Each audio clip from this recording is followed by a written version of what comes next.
interested. Come on up too.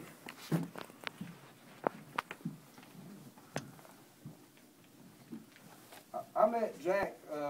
I drive a delivery truck. I'm a retired Air Force, but I still work. I drive a delivery truck hauling steel. And Jack works out here at the base now on the CC Distributors, which is a civilian supply liaison for the base out here. And the way I got to knowing him was going in to where his desk was at. I noticed he had some books on Mosby laying up there, and I got to talking to him, and I said, well, if you're really interested in that, I said, I'm a member of the SCV. I told him what it was. I said, why don't you come into the meetings? He said, well, I used to know a guy that was in the SCV that I worked with at the Ford company. I said, you must be talking about Tommy Strong. He said, yeah, that was him. He said, Tommy used to try to get me to come, and I just never did come. Well, I stayed after him, and here he is. Okay, so that's how we got to know Jack here. But Jack all last year was with us, and is still a non-member at that time. He helped us at the Azalea Festival 2 days, color guard at the memorial service here in Valdosta that we did on Confederate Memorial Day. You went up and did one reenactment so far, right? I did. Great. Yeah. Had a good time? Had a great time. I think he did, because you see what he's got on here tonight to show off. Yeah. Jack has jumped in, seems to be loving every part of it. About the only thing he hasn't done is got a motorcycle and joined up with us on Metcalf. We can loan you one, or you can be dismounted, Calvary, whichever way you want to go. You don't have to have a motorcycle. Oh, I know. I just said he could be dismounted.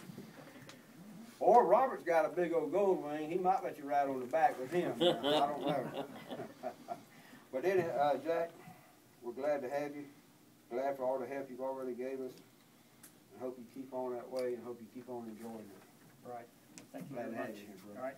Thank you.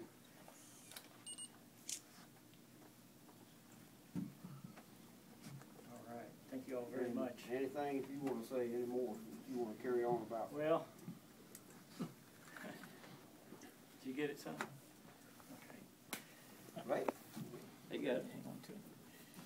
Oh, okay, nice. Okay. All right. I knew I would, just for a short period of time, I wanted to, it's taken me a while to get here, and I have some people I need to thank. And going back some time with my buddy Tommy, who tried about 18 years ago to get me to come be a part of this, and I resisted at the time. Had other issues in my life, taking care of a family and trying to work and doing all that you have to do. I was still working, and I met David, and that was another, I don't know, step forward, I guess, and you know, he convinced me that I need to come down and be a part of this, and I did, and here I am. And by luck, in another club I'm in, the South of Georgia Classic Car Club, I met this wonderful lady, Irene Diamante, and she's the one that helped me with my genealogy.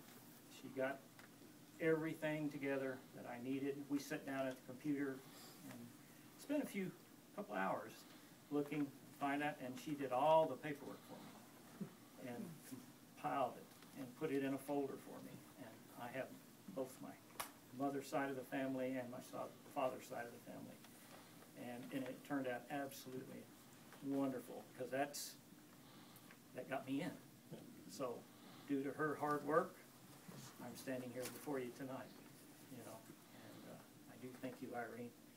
Marvelous, you know.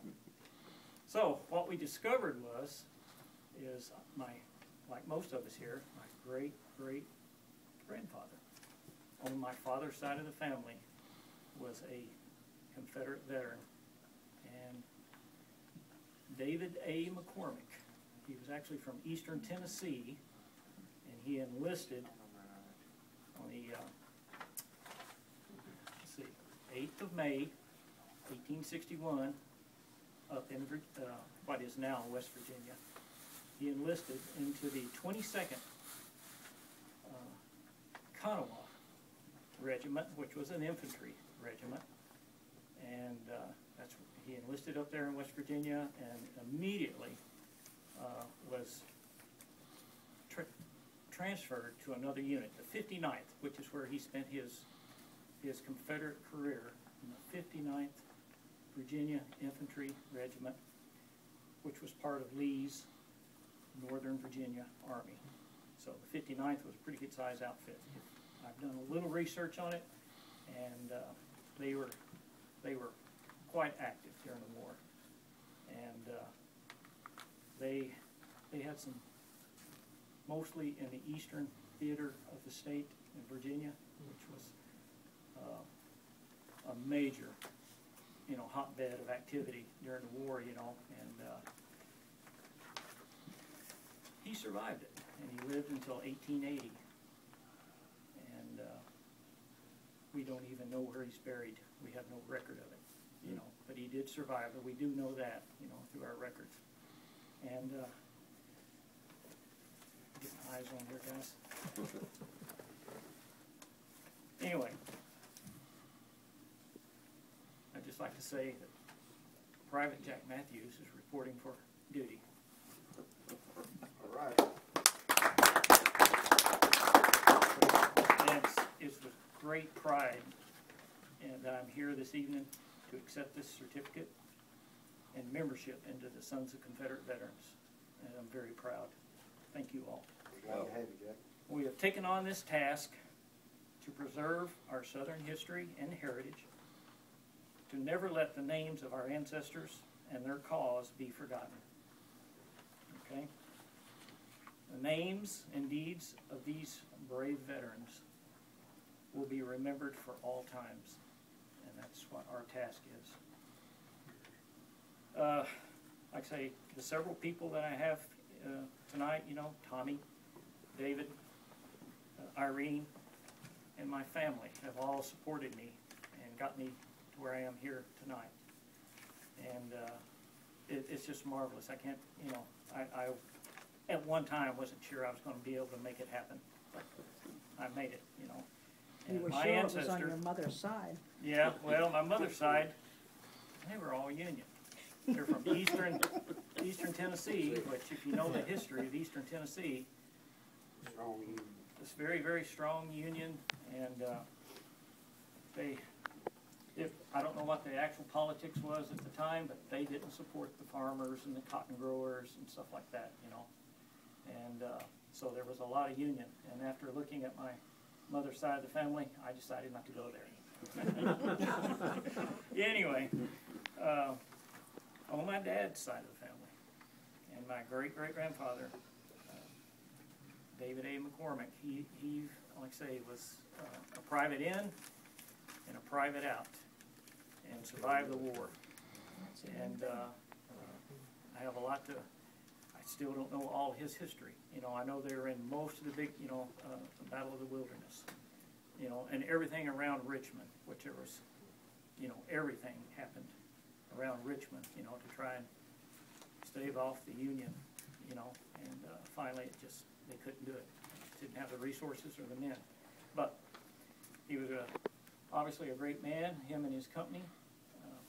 He was in the 59th Infantry, Company E, I believe is what it was.